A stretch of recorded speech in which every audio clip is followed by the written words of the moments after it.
Hi, Ananth, checking in on your scales video here. So elaborating on what we're doing here, this is what we're referring to as the play and point system, where what we're really trying to do is memorize the hand movement of each pattern, for instance, number 1 fingering.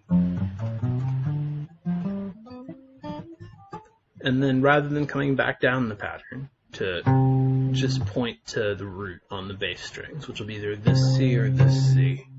So this is the fingering, and this is the capital city of the fingering. Ingraining that such that when we're playing fingering number 1,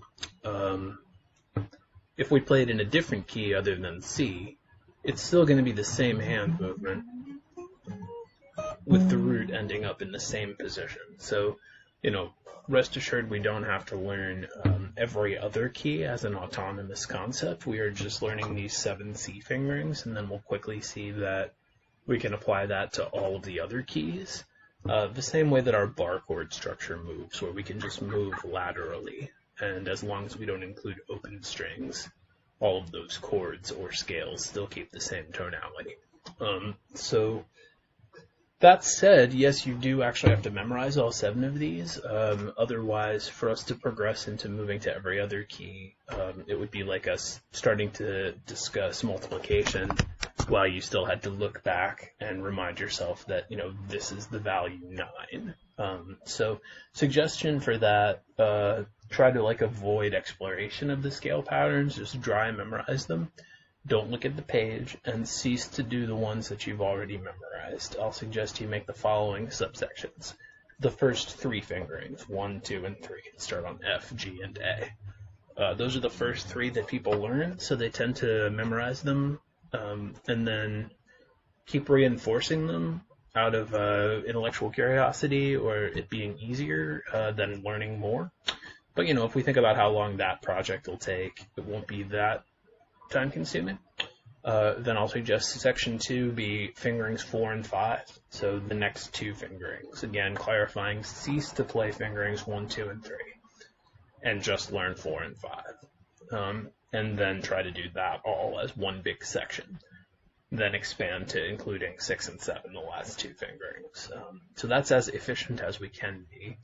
And it's, it is dry text, but this will apply to the entirety of music that you're going to interact with in the future.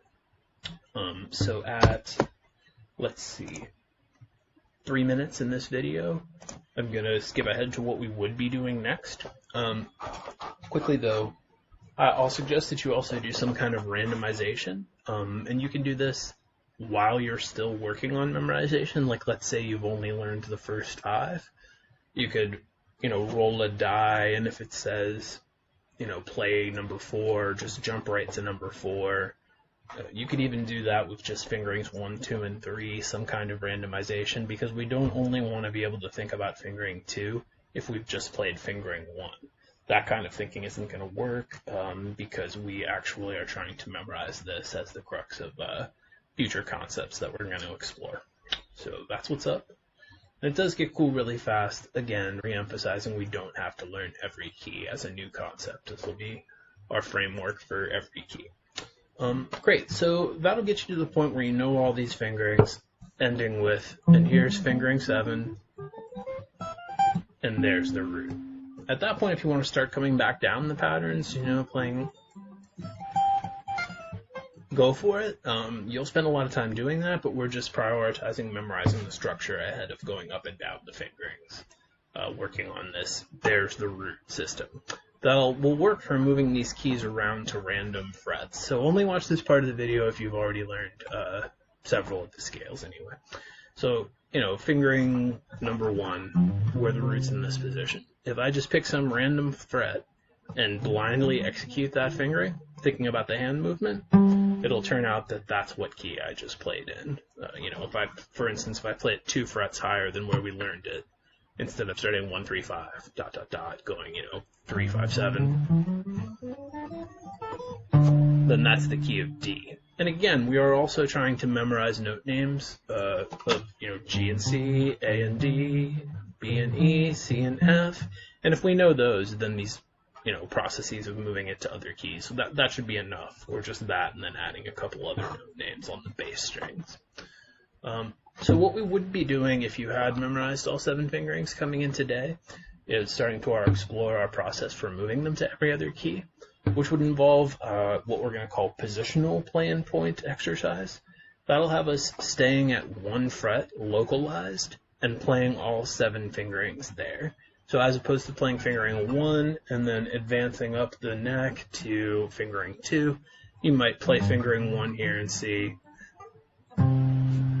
and then play fingering 2 right there, just thinking about the hand movement, arriving at the answer. That's, A sharp or B flat right here. And again, you actually have to know the fingerings to do this. So that's what's up, and then I would play fingering 3 right there at that same fret. The same one that was here, just thinking about the hand movement. In the end, arriving at that note, seeing, okay, I've just played the A major scale. And if this isn't making sense, it's as a function of what would have happened if we tried to tackle this text today. So yeah, there it is. Play and point and identify what scale you just played. So if that's confusing, you can just take the individual scale patterns and move them to different frets, figure out what key you just played in, which will again be the same process. It's play, point, what note is that? And that'll be the scale that you just played. So that's it. We're quickly transitioning from how do I do this all in C to how would I effectively play any scale across all 6 strings at any fret, which would look like here I am at the 5th fret. I want to play in F. There's F. And it makes me think of pattern 7. How do I play in D sharp? There's D sharp. Okay, pattern 1, etc. So we're doing the converse right now. We're playing, pointing, and identifying what scale we just played. So again, once you start to explore this, it'll make more sense. We need to memorize all 7 fingerings in C, just thinking about the hand movement rather than the numerals or what note name we're on and so forth. And then transfer it, from that core text to spreading out to playing in every other key.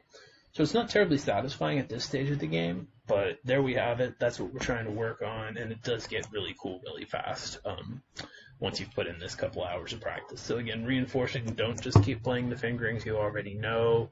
The worst possible way to do this would be to look at the page, play through all 7 fingerings, and hope to improve.